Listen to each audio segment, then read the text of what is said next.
Good afternoon. My name is Jen Hassel, Executive Director of the Chelsea Chamber of Commerce. Welcome to the candidate forum for the seat of State Representative for the 11th Suffolk District. Along with Carrie Schuman from the Chelsea Record, we will serve as moderators for questions that pertain to our community of Chelsea and will hopefully help our citizens make informed choices for the best candidate to serve them. And a reminder that election day is Tuesday, November 8th. The rules for this forum are simple. The candidates will be given 2 minutes to present an opening statement. Following that, each candidate will be asked the same 8 questions and will have 3 minutes to answer. Finally, each candidate will give a 1-minute closing statement. The questions will focus on a wide range of areas and issues that affect Chelsea and its residents. It is not an open forum, and questions from the audience will not be taken. However, I'm sure both candidates would welcome the opportunity to speak with you at another time. So, let's meet the candidates. We will begin with Councilor Judith Garcia. Welcome. Please give us your opening statement. Absolutely. Thank you so much. And first and foremost, thank you so much to CCTV, Chelsea Record, and the Chamber of Commerce for opening up this forum. My name is Judith Garcia.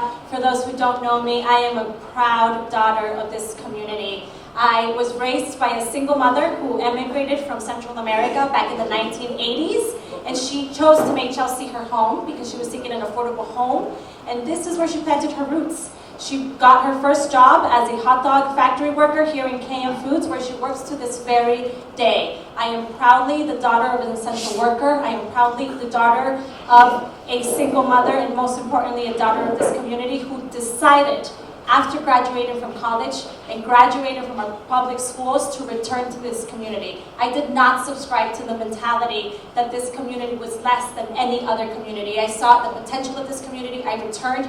And, you know, my opponent here loves to talk about experience, and it matters. I have that experience. I've been serving as a public servant for 8 years. I've served our nation in 3 diplomatic missions, and most recently, I was selected by our Vice President's national security team to serve and advise her on problems affecting the Northern Triangle of Central America. So I can say that as an elected official, I have served this community, and the proudest moment that I've ever had has been passing legislation to ensure that affordable housing continues to be an option in this community, that we continue to invest in our youth, and that we continue to keep our seniors here in this city. But above all, I am the proud City Councilor of District 5, where I've invested and designed programs to keep our local businesses here and thriving. So I look forward to earning the support of the residents here so we continue to work together inclusively and creating partnerships that will allow us to pass amazing legislation at the state level. So thank you so much, and please consider voting for Judith Garcia.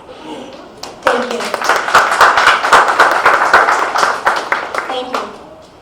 And now, let's meet Councilor Todd Taylor. Welcome. Please give us your opening statement.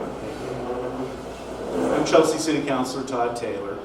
I'd like to briefly introduce myself. I own and operate KSM Staffing. It's a temporary hospitality staffing company which has employed thousands of Chelsea residents over the last 20 years. I started at KSM as a bartender doing temp work for $13 an hour. I worked my way up through the ranks into management, and 3 years later, I owned the company. My wife, Regina, and I chose Chelsea as our home 22 years ago, and we've raised our 2 children here. In 2014, I was appointed to the Chelsea Planning Board, where I served for 5 years until I was elected to the Chelsea City Council in 2019. What I've learned in my time on the Chelsea City Council is that there are good and talented people from every political faction.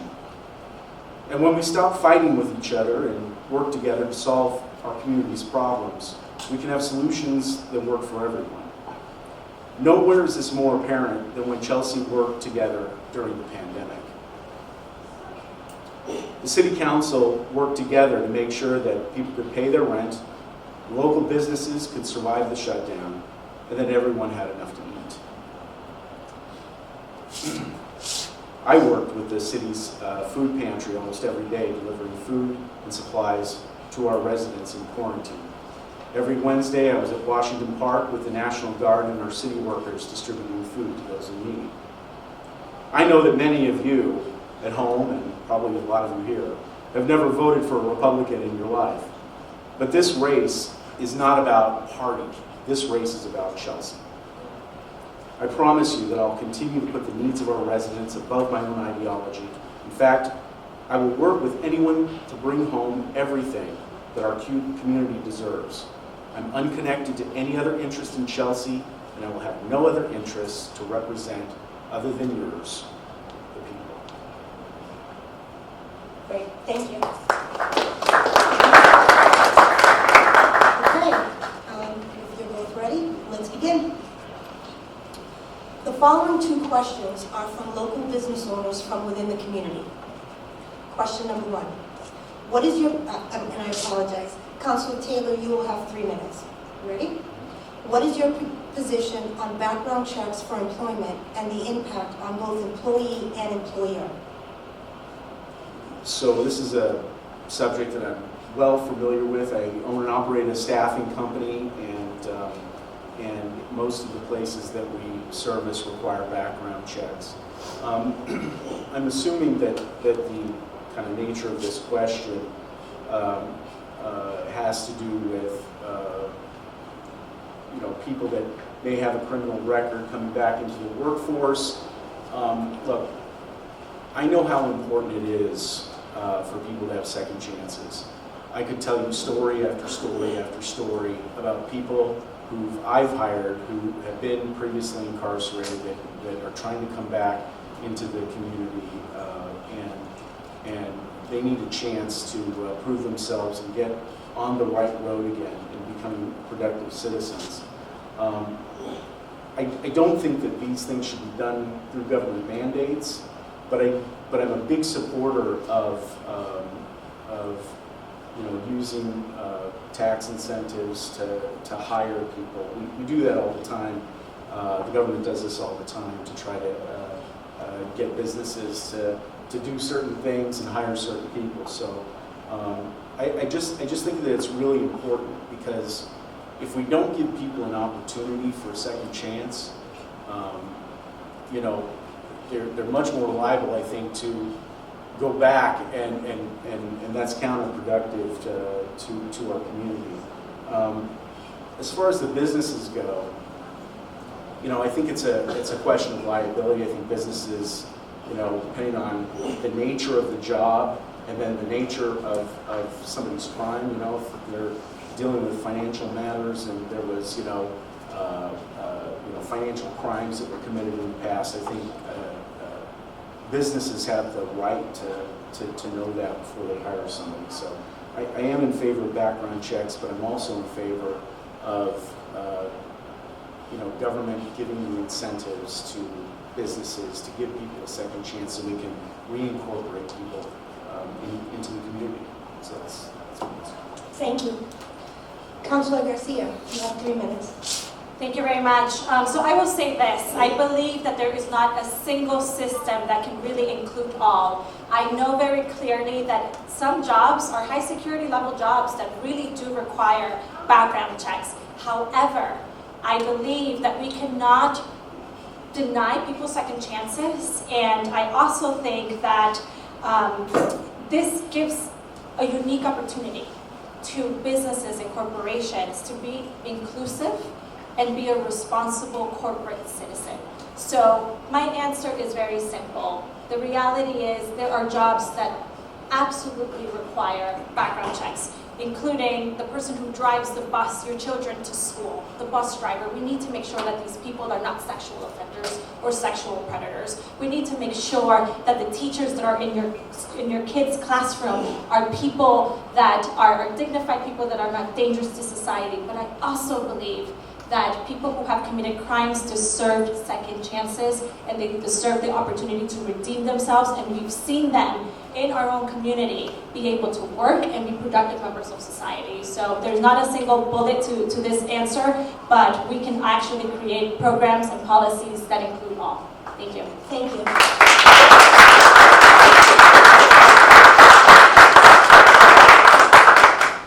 Our next question. And Councilor Garcia, what is your position on retaining families in Chelsea instead of the large apartment complexes that house non-families that never interact with the city of Chelsea nor contribute to the local economy?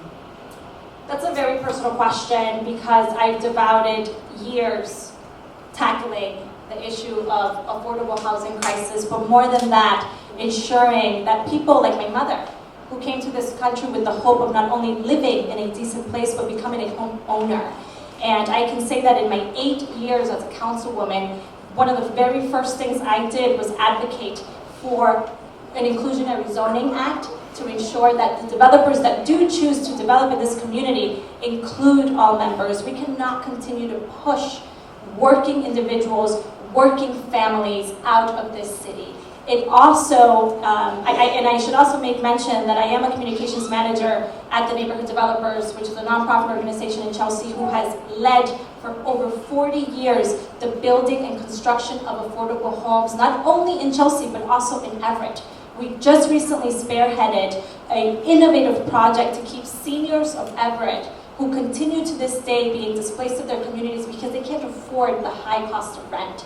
And what I've learned from that experience, from advocating as a communications manager at the Neighborhood Developers, but also in my role as a city councilor, is that we need to create housing that not only is affordable and safe, but that houses families. We cannot settle for one-bedroom apartments and studios thinking that that's really going to be inclusive of our members of society. We need to create affordable homes that really house the children and the families that want to continue to make this community their home. So I have advocated for this. I will continue to advocate for this. I am so proud of the legislation that we passed in my role as a city councilor, and during the pandemic, I was one of the key persons out there pushing for rental assistance, over $10 million of rental assistance, not only for our residents of Chelsea, but also for our undocumented population that are still a part of this community. So wherever the state government lacked, us as a city government here at the local level, we made sure that we ensured that those people continue to be housed because they're members of this community and they contribute to this community, not only undocumented folks, but people of mixed immigration statuses. So I am committed to continue that work as a state representative. I will continue to advocate, but also advocate for homeownership opportunities and the creation of homes that are affordable. So that's my track record. Okay, thank you.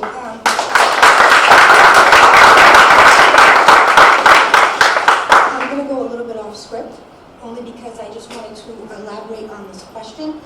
It's more along the lines, which is a great answer regarding the housing, but how do we engage the people that are in these buildings now to contribute into the economy of Chelsea? I think that was a little bit more where the question was kind of derived from. So could I have a moment to have your comment on that, please? Yeah, absolutely. And I think that that's a great question, and I can say that the answer is simple. It's we need to make sure that we're outreaching to these individuals who live in these complexes. I can tell you that during the summer, I won my Democratic nomination as state representative because I was door knocking and speaking to these individuals and really understanding what their fears are, why they're not contributing, and just really talking about how thriving the city is and how important it is to visit our downtown. We've worked so hard to make investments. I can tell you that as a city councilor for District 5, I make sure to push for $5 million of investments in the downtown to do precisely that, to attract newcomers to this community and ensure that they are part of the society by being just members of it, visiting our downtown, investing in our local businesses, and we've created partnerships. We know perfectly fine that we invested in the creation of Mimi's Job. Mimi's Job is, she was a downtown coordinator for Chelsea for a while in this community, creating programs, creating events that celebrate and push people to come down and really get a sense of Chelsea. We were just recently awarded a tourism earmark from the state, precisely to continue to look at Chelsea as a community that people want to visit and become tourists of. So I think that that's the mindset and that's where we should be going, investing more in our tourism, but ensuring that we're talking to these individuals and pushing them to visit the center of our community. Thank you. I will now ask the same question to Councilor Taylor, and you'll also be allowed a few extra moments to answer the question. So would you like me to repeat the That's question? okay, that's okay. So, I don't think we need to push anybody to do anything. But we really need to encourage people and provide things like my opponent mentioned, Mimi Graney, and the whole Discover Chelsea program that we've done, which is badly needed. And I can remember talking with Maureen Foley about this many years ago during Rotary, saying, you know, we really need to get the Chamber of Commerce and people, business people to try to really sell Chelsea, to sell Chelsea abroad, sell it for tourism. And, we need to create a community where people want to come because we have a thriving art community. It's a real cool, kind of eclectic mix of people here. And I think that's kind of the key. And I think we're drawing people. I think that the Discover Chelsea program is working. I think it's exactly what we have needed. I know, recently this summer, we had a really cool car show right under the bridge. And it attracted so many people outside of Chelsea to come and to enter their cars and people to come and see all the cool cars. Those are things that we haven't done in the past. Those are things that we need to do to have people come out of those buildings and participate in our community. We had concerts in the park. I was talking to Mimi and she asked me, what can we do? I said, let's have a concert in Washington Park. So we've had a couple concerts now with some local bands. It's been great for our residents to come out of their houses, to come to the park. It gives people an opportunity to meet their neighbors. That's how you cement a community. That's who we are, and to bring people together in a public place, right? That's how you build a community. And that's what Chelsea's really all about, is being in a community. Not a bunch of different little cliques, right? Everybody. Chelsea belongs to everyone. Thank you. Thank you.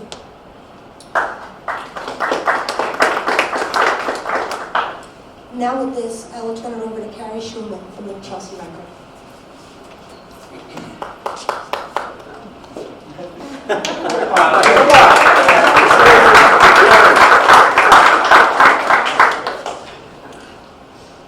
Candidates, these questions were compiled by the Chelsea Record newspaper. Councilor Taylor, I believe you first. There are 4 referendum questions on the statewide ballot this November. The first question asks voters whether they support an amendment to our state constitution to levy an additional 4% tax on the income of individuals that exceed $1 million in a calendar year. Do you support question 1? Please explain your position. You have 3 minutes. Councilor Taylor. Okay. So the answer is no, I do not support this, and here's the reason why.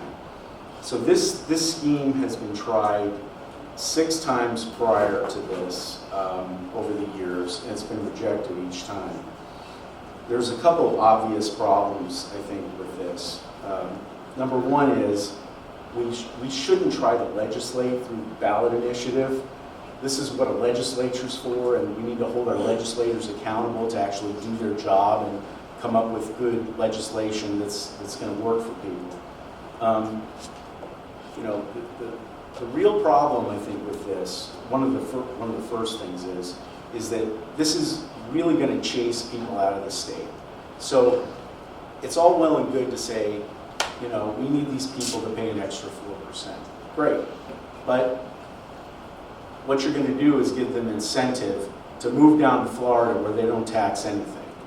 And so not only are you going to miss taxing them an extra 4%, you're going to miss all their taxable income, and these are high-income people that you're going to be losing, and so it's going to really, going to hurt the economy.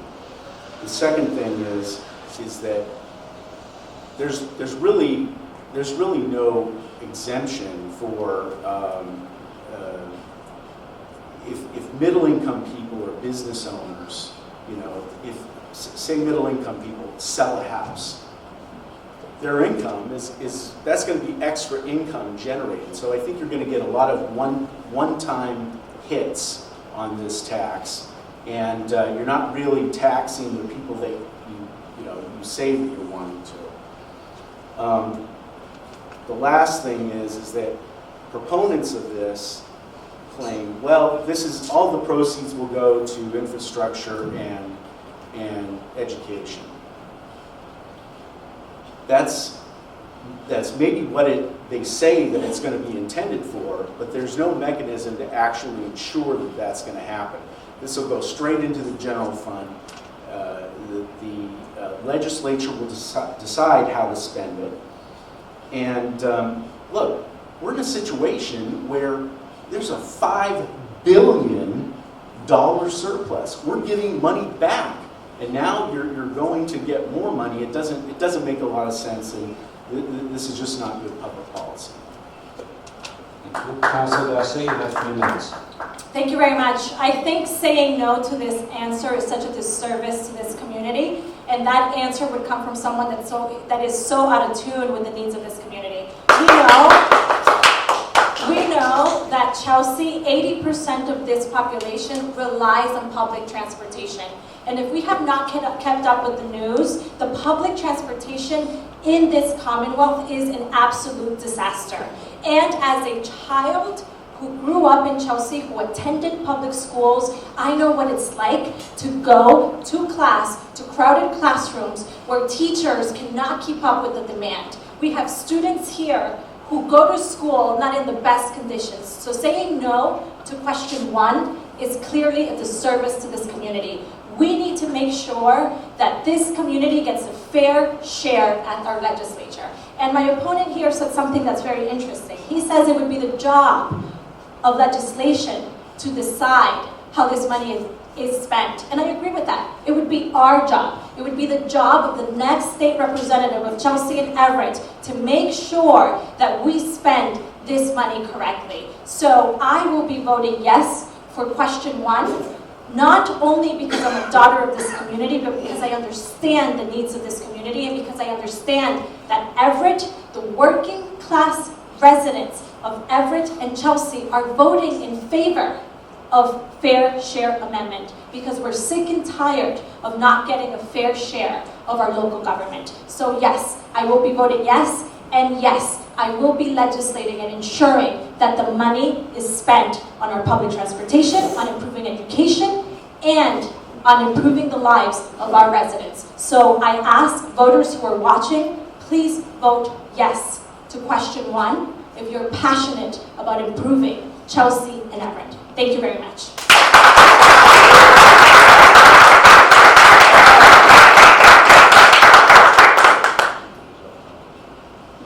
The Massachusetts legislature enacted a law in 2020 over the veto of Governor Charlie Baker that gives a woman the right to terminate her pregnancy within the first 24 weeks. This legislation codified what had been the law of the land since 1973, pursuant to Roe v. Wade. However, as we all know, this past summer, a new U.S. Supreme Court overturned the Roe decision, thereby leaving it up to each state to determine whether a woman should have the right to terminate a pregnancy. This means that a future Massachusetts legislature could restrict a woman's right to choose before 24 weeks. Many states across the country already have done so, some of which have outlawed the termination of a pregnancy from the moment of conception with no exceptions.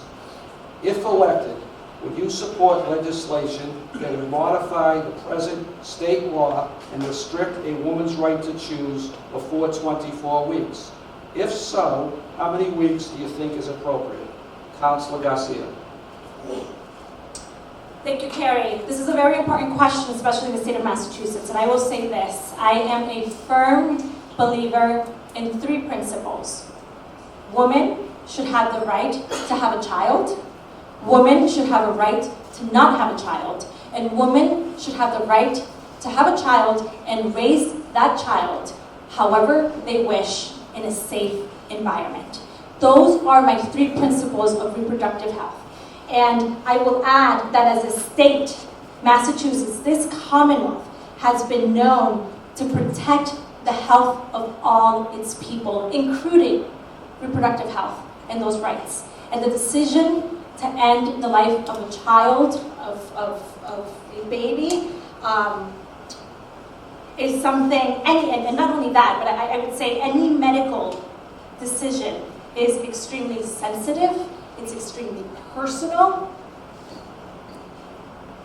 and that includes decisions to reproductive health.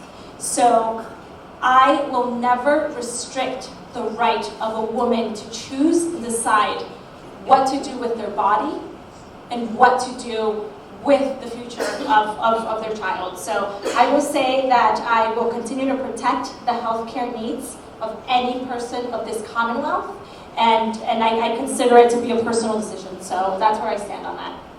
Thank you.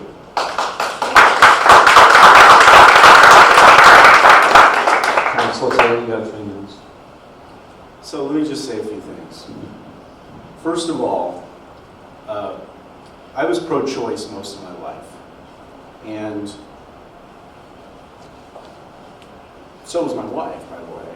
And but when we got married and we had kids, we kind of changed our minds. And I think this happens to a lot of people as they get older and have this experience. Our decision wasn't based on any kind of religious principles necessarily, though it is kind of a moral position. You know, I've never put anybody down for being pro-choice because I was pro-choice most of my life. So I understand. I get it. But I'll say this too, that if I'm elected to this position, I understand that there's not really a consensus on this issue. And even though I am pro-life, I won't be introducing any legislation on this issue. So, you know, I think that I would rather spend my time being proactive and actually trying to solve the problem proactively. And that means putting a lot of time, energy, and especially resources into education and prevention. So, and also adoptive services. I mean, there's other options to where we can try to kind of limit abortion. So really, that's all I have to say about it. Thank you. Next question. In the 2020 presidential election, whom did you support? Joseph Biden or Donald Trump, and why? If President Biden and former President Trump once again are the candidates of their parties in 2024, whom will you support and why? Councilor Taylor, you have 3 minutes. So I'm not quite sure what this question really has to do about Chelsea, but I well understand why it's being asked. So let me just say something for the record. In 2016, I actually tried to prevent Donald Trump from being the nominee of the Republican Party. I did not support him in the primary. I did vote for him because it was a choice between Donald Trump and Hillary Clinton.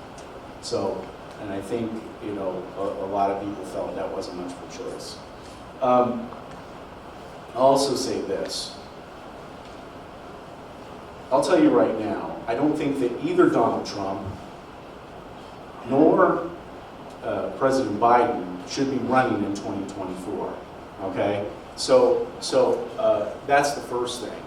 I don't think our country is in a bad position. We are hopelessly divided. I was just basically verbally attacked yesterday by someone who doesn't know me because they were sweet as pie to me. oh, nice conversation until they found out I was a Republican and I was Judith's opponent. And then it was like, claws out. This type of thing has to come to an end. We have to stop. We have to break this destructive cycle of this. We need to work together. We need to solve problems in proactive ways that work for everyone. So personally, I think both those gentlemen are too old to do this job effectively and too polarizing. And we need somebody, I think, from the next generation, my generation, Generation X, to come in and really bring people together.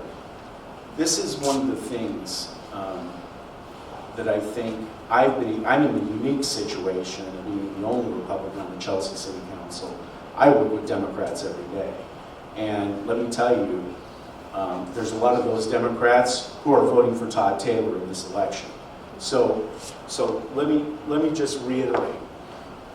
We need somebody who's going to bring people together, both as a president to bring the country together in a real way, and also here in Chelsea to bring our community together. Not to try to have one faction try to lord it over everybody else, or try to take control by the rich and powerful in this community. Thank you. Thank you. Dr. Garcia, you have 3 minutes. Thank you very much. So my answer is simple. I always stick to my democratic values, and I voted for Joe Biden. It was very simple because I believe that the deepest threat to democracy right now is division. I believe that we need to elect someone who is tolerant, who is diplomatic, and who is committed to a peaceful transition of power. And that was not Donald Trump. Donald Trump does not stand for the values of the community of Chelsea. And I find it very curious that my opponent says that he has Democrats that are going to vote for him, because it's interesting that in 2020, there were only 2 Republican delegates that traveled to North Carolina to vote in favor of the nomination of President Donald Trump, and that was Todd Taylor. And it is true, because you can go ahead and pull up your phone and Google Todd Taylor, WBUR. It was a public radio. Mr. I am speaking, and I have the floor, so I have the floor for 3 minutes. And it is factual. He was one out of 2 people. There were 41 delegates, and one of the only 2 that showed up was Councilor Todd Taylor, at a community that has been offended by the policies and the racist remarks of President Trump. So allow me to quote you. You said, we need to elect someone that can break the destructive cycle. Well, guess what? President Trump is the epitome of destructive cycles and destructive rhetoric. So when you go out there and defend someone who humiliates and uses racist remarks against the working class of this community, you stand for something that is a disservice to our community. And sir, I am speaking and I still have 1 minute. And I will say this. I am really bothered when you say that federal questions do not affect this community, because every federal policy trickles down to the local level. And I will remind folks that I was the city councilor who requested the recertifying the sanctuary city of this community when Trump had said that he was going to end funding for communities that identify as sanctuary communities. I was out there with the help of leaders of this community, making sure that people still felt protected in this city. We almost lost funding because of that. So we need to continue to make sure that we're protecting the very individuals that choose to make Chelsea their home, and I will continue to do that. And one more thing, may I add. Todd Taylor is a big supporter of the Mass GOP chairman, and both have publicly attacked Charlie Baker, who was a huge ally of this community. Charlie Baker, Governor Baker, was an example of what a true Republican should be, someone who works with both sides of the aisle, and I will not allow a candidate to claim that he's going to work with both sides of the aisle when you don't. You criticized our governor, who was an incredible ally of this community. He worked hard with leaders like Gladys Vega, who are here to ensure that we were in a better position during this pandemic. Councilor So Garcia. I will be voting for Biden or any other Democratic leader that is tolerant and diplomatic. So thank you. Thank you.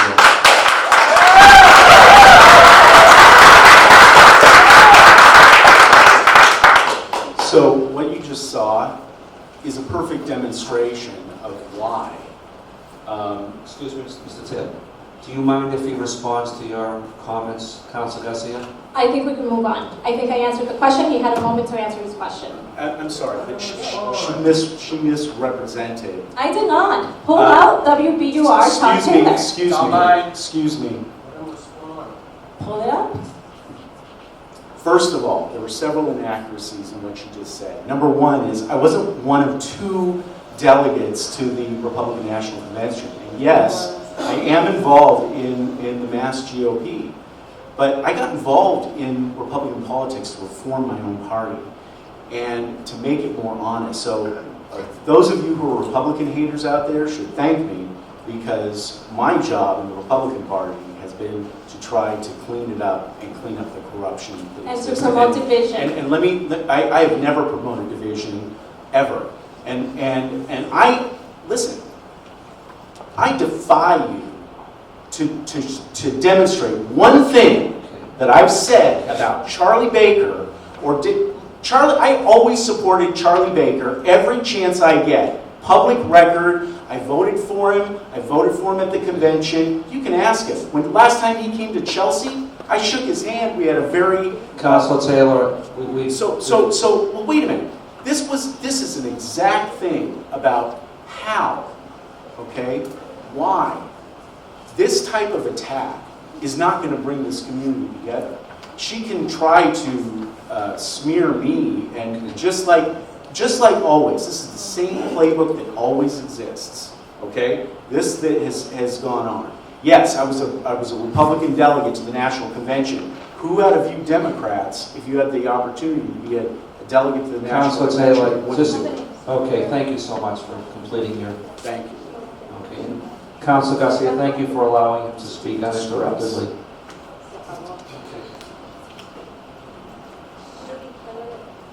Okay, let's continue.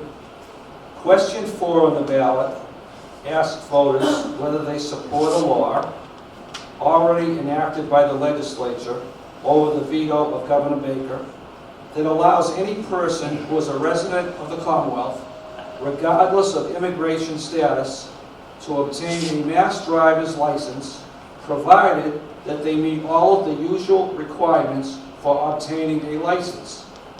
In addition, obtaining a Massachusetts license will not entitle such persons to register to vote, and those persons cannot obtain a real ID license. Do you support question 4? Councilor Garcia, 3 minutes. Absolutely, yes. Question 4 is a matter of safety in our roads, and let's be clear about it. Every individual should have the right to drive safely in our roads, regardless of their immigration status. So I will be in support of this, along with the 240 other leaders who are in support of this, including our Chief of Police, Brian Keyes, who has been an esteemed leader of this community, and now we're so proud to name as the U.S. Marshal of this Commonwealth. So yes, I will be voting in support of it, because people deserve the right to have a license, people deserve the right to be insured, but above all, after this pandemic, this Commonwealth could use the extra revenue that all those excise taxes are going to provide to this city. So honestly, folks, we know that individuals who have different immigration statuses, who are undocumented, are driving, and we have 2 options. We can either turn a blind eye, or we can address the issue head on. There have been 16 other states who have implemented this law. They have been successful. The roads are safer. It is about time that Massachusetts, a progressive state, implements this law. And about the voter fraud assumption, because it's absolutely fake assumption, our Secretary Galvin, who is the Secretary of Elections, has shown that we are not going to be in a bad position if people have licenses. So this is something that could be handled. We have handled giving licenses to minors, 16 years old, who do not vote. So we can do this. There's the measures in place. And this is a law that will certainly help people get from point A to point B, kids get to school, people go to their jobs, and improve our economy. So if we're talking about stabilizing our economy, let's get people on the road in a safe manner. Let's ensure that they know the rules of the road, and that's it. Yes, on question 4.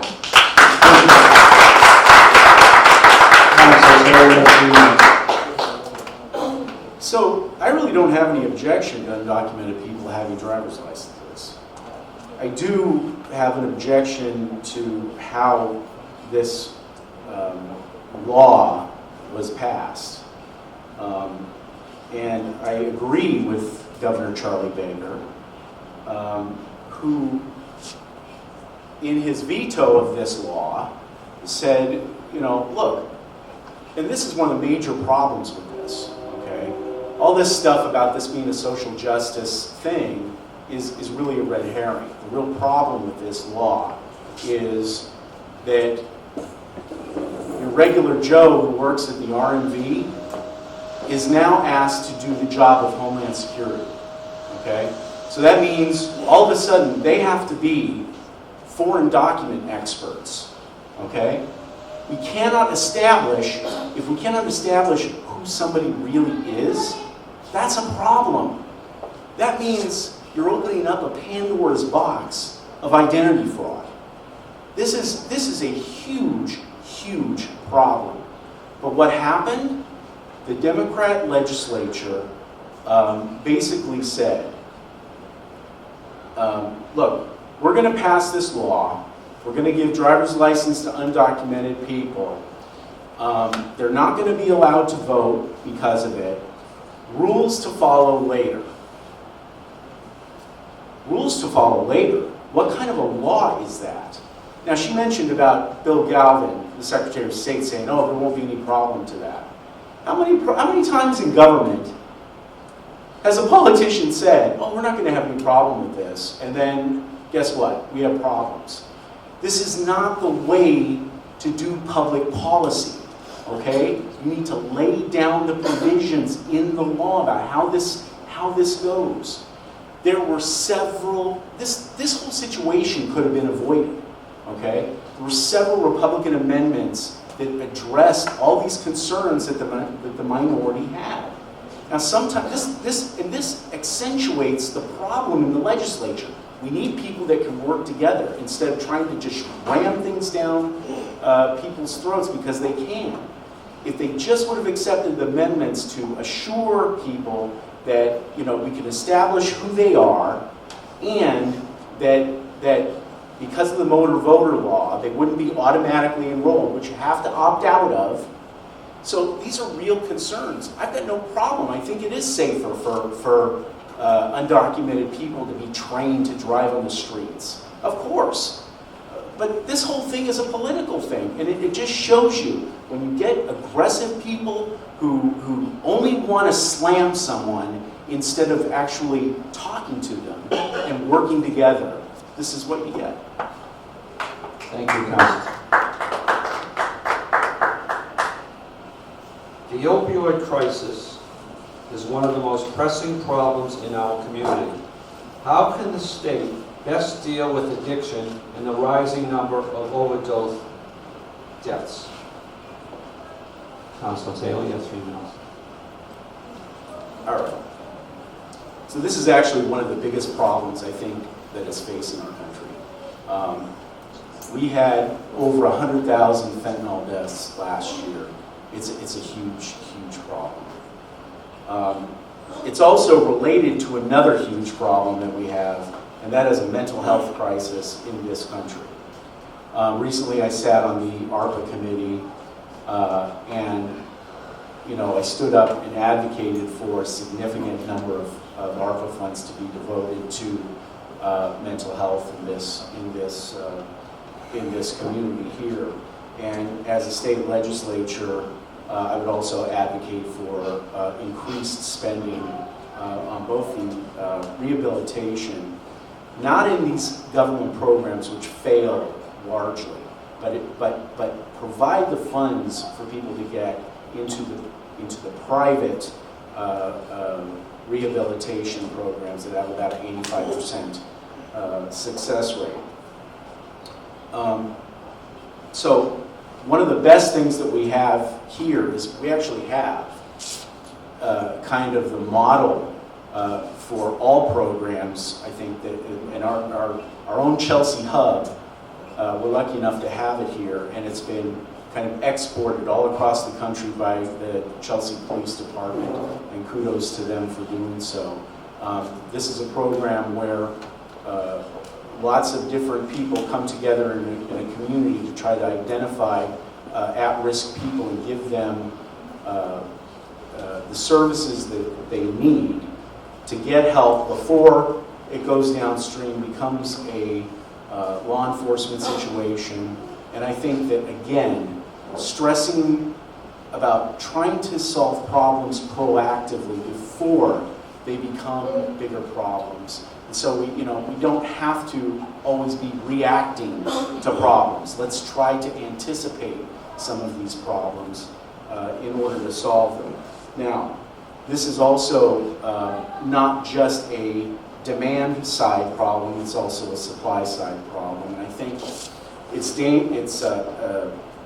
very complicated, but we have foreign enemies who the Chinese have made deals with the Mexican drug cartels to provide them fentanyl, and they bring it into the country. We really need to tighten up these things internationally, work with our partners to try to squeeze off the supply of drugs. And that's it. Thank you. Councilor Garcia, you have 3 minutes. Thank you. So I think that the best way the state can deal with the rising number of overdose deaths and addictions is by implementing the model that has been successful here in Chelsea. My opponent here mentions the hub, and he credits the Chelsea Police Department who have spearheaded the program, but fails to mention the other 15 agencies that are a part of that program. And I think what's most important is understanding the very basis of it. The very basis of this program, and what's made it successful, is that the program is addressing the addiction issue in a collaborative process regionally.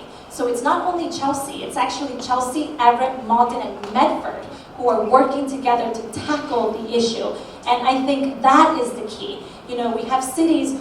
Our state overall is facing a regional crisis with this. And sometimes we fail to speak to each other and learn the best practices that's working in every city. And that's precisely what these 4 cities have done. They have united, Medford, Malden, Everett, and Chelsea. They have united, they speak to each other, they share their best practices. And actually today, in just 2 hours, Dan Cortez, our very own Dan Cortez from the Chelsea Police Department, is getting an award for his leadership and for the implementation that he's done with this program. So from speaking with him, I've learned that the best way we can tackle this is by speaking to each other, working collaboratively, and ensuring that we provide wraparound services for individuals. It's not just enough to go out there and reach them and door knock and say, hey, there's help out there for you. It's not only that, it's collaborating with organizations like CAPIC, who as a city councilor, I'm so proud to say that I've made sure to advocate for funding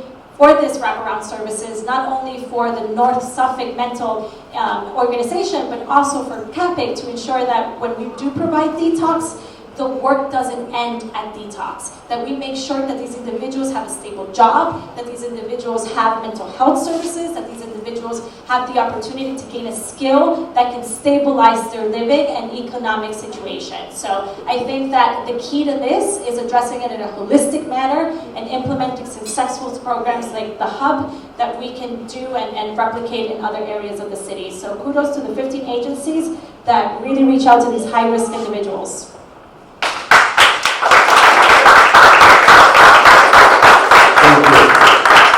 This is the final question of the forum, and then we will have closing statements by both candidates.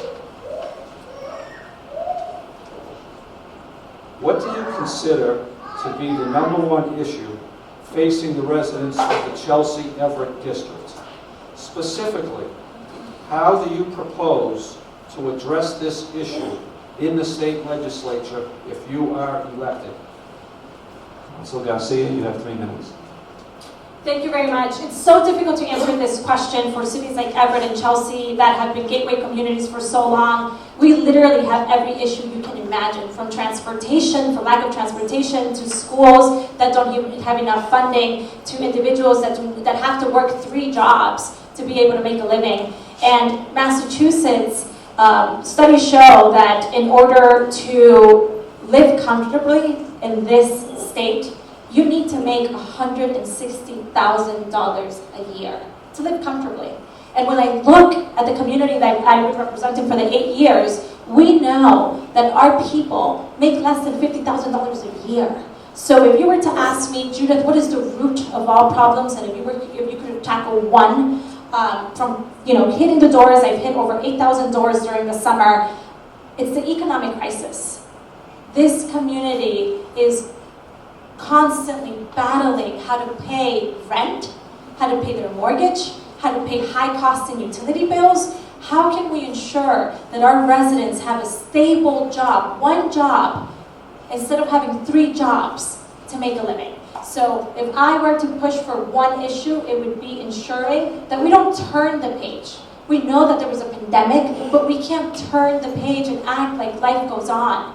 Quite the contrary, this city, Everett and Chelsea, have been tackling poverty for years before the pandemic.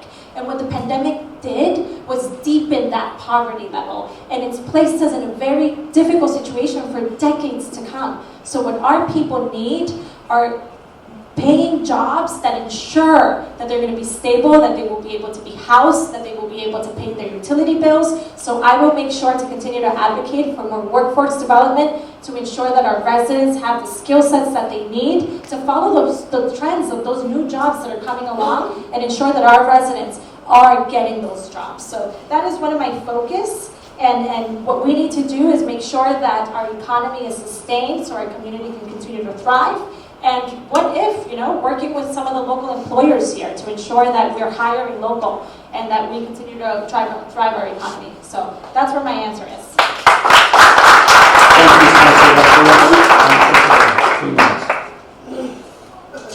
So look, this is my biggest thing, okay? So a lot's been said about, the undocumented today, and there's been, accusations of me that I don't care about undocumented. I don't like these people, or I don't, Let me tell you something. The #1 job of a state rep is to bring home funding from the state, okay? Now look, our state funding is based on our population, okay? Our official numbers from the census are 40,000 people. Now, I think we all could agree that we've got a lot more than that, right? Okay. So, the thing is very simple. My biggest thing is to go up to the state legislature and demand a state funding fix for gateway cities. Okay? Now, the legislature's filled with liberal Democrats. I've got one simple question. Why has this not been done before? Why? Why is it taking a white Republican, who supposedly doesn't care about undocumented, although I worked almost every day during the pandemic to service those people, make sure that they had enough of everything that they got. Let me tell you something.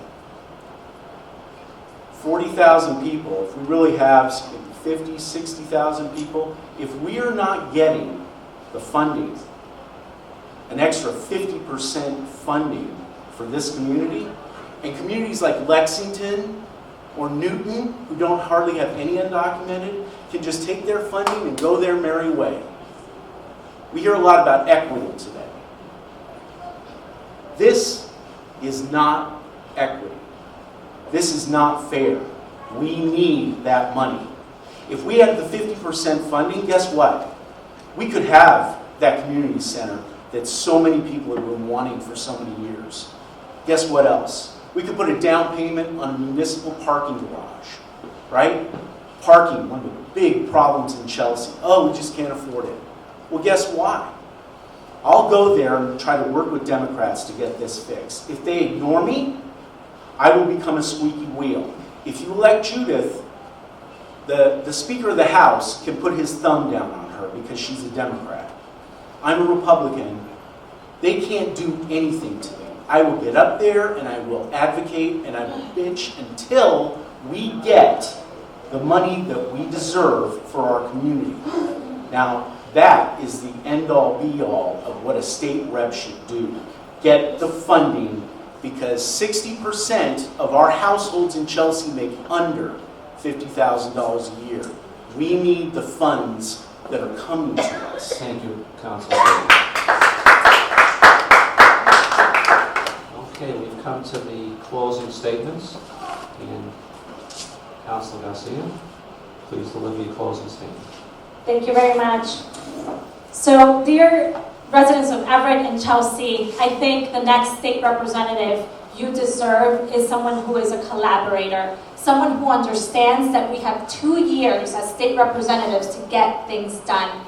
And fighting and going against the establishment is not going to get us there. What will get us there is ensuring that we compromise, that we reach level ground, and that we negotiate for the best of this community. So if you want to get more funding for communities like Chelsea, we should be supporting legislation like the Fair Share Amendment and voting in favor of that to make sure that we have extra funds that can trickle down to communities who have been clamoring for this representation. So why wasn't this done before? It wasn't done before because we had to wait 32 years for communities like Chelsea to have fair representation at the state level. And today, I am asking you to vote for a daughter of Chelsea, someone who has the lived experience and who understands the needs of these communities because I've lived it. Not only that, but I've spent 8 years devoting myself to public service. I have the experience, I have the tenacity to represent this community and to ensure that we're fighting for what we need and that we represent a community that is united, that is inclusive, and we need a leader who is diplomatic, who has the decorum, and who is willing to work with the state legislature to get things done. So thank you so much. On November 8th, vote for Judith Garcia.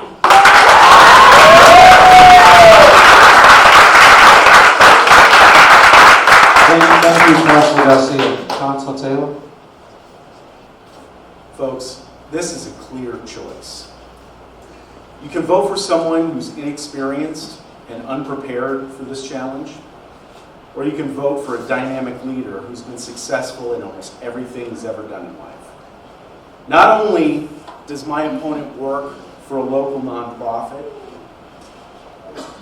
she's being backed by the most powerful people and interests in Chelsea. They seek to dominate our community. When politicians owe their election to powerful people, they must represent those powerful people's interests. I'm not owned, nor am I connected to any other entity in Chelsea. I'm a self-made man, and no one will ever pull my strings. I have no other interest to represent other than yours. If you have the courage to elect me as your representative, I will stand up and I will fight for everyone in this community. Everyone. I will bring home all the good things that this community deserves. I won't take no for an answer. If the Speaker of the House cannot shut me up, and I will go and I will continuously be a squeaky wheel in that legislature and shame all these Democrats who should have fixed this before. They're in control. They should have done it. But guess what? I will go up and I will fix this. I promise you, I will not fail. And please, vote for me on November 8th. Thank you, Councilor Taylor. That concludes our forum. I would like to thank the efforts of the Chelsea Record, the Chelsea Senior Center, led by Executive Director Tracy Nowicki, the Chelsea Chamber of Commerce, our new and outstanding Executive Director Jennifer Hassel, and Chelsea Community Cable TV, led by Executive Director Paula Bradley Batchelor and Technical Director Ricky Velez for making this forum possible. We thank you, our residents and citizens, for your interest in the candidates and what they plan to do to make our city a successful, vibrant, and happy community. Finally, we want to thank our candidates, Judith Garcia and Todd Taylor, for their time and service. We wish you the best of luck as you continue to be true leaders of Chelsea. Good evening. Thank you.